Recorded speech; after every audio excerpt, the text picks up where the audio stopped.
जय भीम, जय संविधान, जय भारत, नमो बुद्धाय। मैं बहुजन दस्तक से गौतम रत्ना और आज हमारे स्टूडियो में हैं केतन चक जी, जो उरई से यूपी से आई हुई हैं, युवा हैं। तो उनसे कुछ सामाजिक मुद्दों पे, बहुजन समाज से खासतौर से जो जुड़े मुद्दे हैं, क्योंकि बहुजन समाज से बिलोंग करती हैं और उनके लिए कुछ करना चाहती हैं। एक उनके अंदर एक टीस है, दर्द है समाज के लिए। तो आपने समाजवाद का एक नारा सुना होगा, खासतौर से लोहिया, राम मनोहर लोहिया जिसके जनक कहे जाते हैं। तो उसको आप किस रूप में देखती हैं, लोहिया जी और समाजवाद को? आज कहाँ दिखता है आपको? देखिए, समाजवाद और राम मनोहर लोहिया का एक अटूट रिश्ता है, जिसमें समाज तो है लेकिन सबसे ज्यादा राम मनोहर लोहिया जी की हिम्मत है।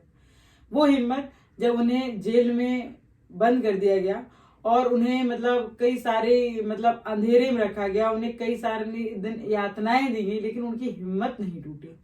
अगर राम मनोहर लोहिया जी की हिम्मत टूट जाती तो शायद है कि समाजवाद को कोई जान पाता, समाजवाद को कोई पहचान पाता। राम मनोहर लोहिया जब उन्हें सबसे ज्यादा नींद आती थी, लेकिन जब वो नींद में रहते थे, चाहे वो जागते थे, एक समाज की एक अलग ही उनके अंदर एक अलग ही चित्र था जो अपने समाज को लेकर वो देखते थे। जब उन्हें जेल में बंद करके रखा गया और कई दिनों तक उन्हें खाना नहीं दिया गया, कई दिनों तक उन्हें के लिए उन्हें यातनाएं दी गई, और क्या कहते हैं, जब उन्हें अंग्रेजों को पता चला कि इन्हें नींद की बहुत आदत है तो उन्हें बांध करके और उनको कई कई सारी यातनाएं दी गई कि वो सो ना पाए, वो समझ ना पाए, वो उनकी हिम्मत टूट जाए। लेकिन राम मनोहर लोहिया की हिम्मत इतनी बड़ी थी कि अंग्रेजों के भी हौसले टूट गए और उन्होंने उन्हें बाइज्जत बरी किया। इस चीज से पता चलता है कि हिम्मत होना कितनी जरूरी है। अगर आपके पास हिम्मत अपने परिवार के लिए है, समाज के लिए है, तो आप समाज को और साम्राज्य को दोनों को आगे बढ़ा सकते हैं। यहाँ मैं थोड़ा सा उसमें जानना चाहूँगा कि जिस तरह से मैं देखता आया हूँ, सुनता आया हूँ कि उस समाजवाद के, उस लोहिया के उत्तराधिकारी के रूप में मुलायम सिंह यादव अपने आप को प्रेजेंट करते थे, और मुलायम सिंह यादव तो अब नहीं रहे, तो अब अखिलेश उस उत्तराधिकारी के रूप में कहाँ देख पाती है इनको? इनमें कुछ फर्क नजर आता है या ये वाकई में उस समाजवाद के रास्ते पे काम कर? नहीं नहीं नहीं, ये समाज में उस परिपेक्ष में तो वो काम नहीं कर रहे हैं। अगर वो उस परिपेक्ष में काम करते तो जो आज राजनीति है उत्तर प्रदेश की, जो जातियों में अलग अलग दिखती है, आज उन्हें शूद्र समझ में आ रहा है। अखिलेश जी को इतने सालों से हैं, एक बार मुख्यमंत्री रह चुके, अपने इससे हमें याद आ गया, हम आपको इंटरप्ट कर रहे हैं बीच में। जैसे ही अखिलेश हार गए इलेक्शन और जब वहां पर योगी ठाकुर वहां पर गया उस बंगले में रहने के लिए, क्योंकि मुख्यमंत्री का एक परमानेंट हाउस होता है, मुख्यमंत्री कोई भी आएगा लेकिन रहेगा वहीं पर। तो उस टाइम ये बड़ा आपने सुना भी होगा, अखबारों में, टीवी की न्यूज़ों में भी देखा होगा कि उसको गौमूत्र से उस बंगले को शुद्धिकरण किया गया। हाँ, मैंने देखा उस चीज को, मैंने सुना और मैंने समझा भी कि ये हमारे देश में एक मुख्यमंत्री जब अपने पद पर बैठता है, और पद की एक गरिमा होती है, एक मुख्यमंत्री अपना स्थान अगर दूसरे मुख्यमंत्री को देता है तो उसका भी एक रिस्पेक्ट होता है। लेकिन जो कि योगी जी है, उन्हें तो रिस्पेक्ट करना नहीं आता है, उन्हें नीचे दिखाना बहुत अच्छे से आता है। अखिलेश यादव में एक गुण नहीं है, मैंने उनको देखा है, उन्होंने योगी आदित्यनाथ के सामने सवाल तो किए हैं, सवाल करना उनका अधिकार है, लेकिन उन्होंने जिस वे में योगी ने किया कि किसी के जाने पर कोई कैसे कोई घर को इस तरह गंगा जैसे धुलवा सकता है, ये तो दूसरे को नीचे दिखाना हुआ है ना। और रही बात गंगा जल नहीं, गौमूत्र से, हाँ, गौमूत्र से जो भी है, जिससे भी धुलवाया उन्होंने, ये तो ये पाखंडवाद, अंधविश्वास को ही बढ़ावा देना हुआ। मैं तो यही मानती हूँ इस चीज को, और इससे ज्यादा मैं इस चीज को नहीं मानती हूँ। आप सुनिए कि योगी वो अखिलेश यादव को तभी पता चला कि मैं शूद्र था, हाँ। इसलिए मेरा घर धुलवाया गया मेरे हटने से। और इसमें एक चीज और सामने आती है, अखिलेश यादव की दोहरी नीतियां। जब तक आप दूसरे समाज के लोगों के, आपके ही समाज के छोटे स्तर लोगों के साथ भेदभाव होता रहा, तब तक आपको नहीं पता चला शूद्र है जी। लेकिन जब आपका ही आपके जाने से घर धुलवाएगा तब आपको पता चला, क्योंकि आपको पहले लगता था हम बड़े नेता मुख्यमंत्री हैं तो हम तो बहुत ऊंचे हैं, लेकिन जब आपके जाने से घर धुलवाएगा तब आपको पता चला कि आप शूद्र हैं। नहीं, लेकिन उसके बावजूद भी आपने देखा होगा कि वो चाहे इलाहाबाद का कुंभ हो, हरिद्वार का कुंभ हो, उसमें डुबकी लगाना चाहते हैं। अरे वही चीज तो बता रहे हैं, उन्हें राजनीति करनी है, राजनीति का एजेंडा है, उन्हें किसी तर्क वितर्क से कोई लेना देना नहीं है। अगर उन्हें लेना देना होता तो रोहित मुमिला केस में जो उसे स्टूडेंट को मार दिया गया था, हत्या कर दी गई थी, कहाँ गए थे अखिलेश यादव, कहाँ गई थी बहन जी?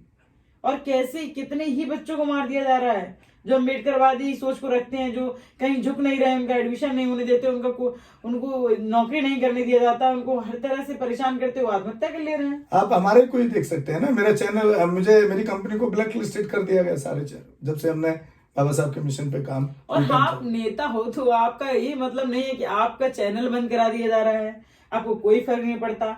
आपके स्टूडेंट को जान से मार दिया जा रहा है, आपको कोई फर्क नहीं पड़ता। क्यों नहीं पड़ता फर्क? आपको वोट की राजनीति करनी है। आपने संसद में जाके, विधानसभा में जाके सवाल किया कि हम शूद्र हैं, बताओ शूद्र कौन है?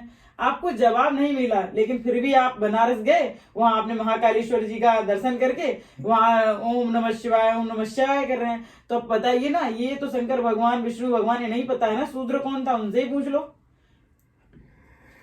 तो साथी, ये सुन रहे थे आप केतन चक जी को, जो बहुत बेबाकी से बोलती हैं, बहुत अच्छा बोलती हैं और अपनी बात को बहुत अच्छे उदाहरणों के साथ आपके सामने उन्होंने पेश किया। उनका साधुवाद करते हैं और इसी के साथ आपसे विदा लेते हैं। जय भीम, जय भारत, जय संविधान।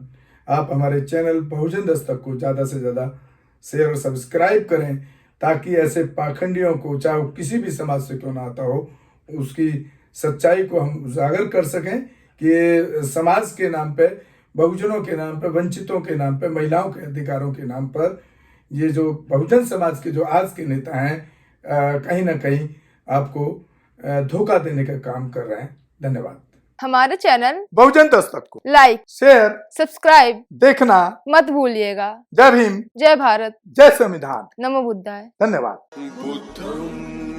चैनल आर्थिक समस्या से गुजर रहा है। अगर आप बहुजन समाज में बाबा साहेब अम्बेडकर और तथागत बुद्ध की विचारधारा को अधिक से अधिक लोगों तक पहुंचाना चाहते हैं तो हमें आर्थिक सहयोग प्रदान करें, ताकि हम अपने चैनल के माध्यम से देश विदेश में समता, बंधुता, एकता और संवैधानिक अधिकारों को ज्यादा से ज्यादा लोगों तक पहुंचा सकें। आप अपनी सहायता राशि नीचे लिखे खाते में जमा करा सकते हैं। खाता धारक गौतम रत्ना, खाता संख्या 3169576865 IFSC कोड SBIN 0060336, बैंक भारतीय स्टेट बैंक। आप हमारे बैंक खाते का विवरण स्क्रीन पर भी देख सकते हैं। रोको मत, हमें टोको मत, हमें आगे बढ़ते जाना है। जय भीम का नारा लगाना है, जय भीम का नारा लगाना है। जय भीम, जय भीम। मैं गौतम रत्ना आपका बहुजन फिल्म प्रोडक्शन में स्वागत करता हूं और आप हमारे प्रोडक्शन हाउस के अंदर अपना कैरियर बना सकते हैं as a film director, as a producer and actor and actress and editor and cinematographer also. अगर आपको फिल्म से रिलेटेड कुछ भी प्रोजेक्ट आपको बनवाना है तो हमारे पास में पूरा सेटअप है, जिसमें फिल्म कैमरा है, शूटिंग लाइट्स है और एडिटिंग है। सारा A to Z एक ही जगह पर आपको हमारे यहाँ पर मिल जाएगा। तो दोस्तों, आप हमें कांटेक्ट कर सकते हैं हमारे नंबर्स पर 9810085714 और 8510005714। हमारे वेबसाइट पे विजिट कर सकते हैं www.filmserviceindia.com और हमें मेल भी कर सकते हैं gautamfilmsproduction@gmail.com पर। धन्यवाद।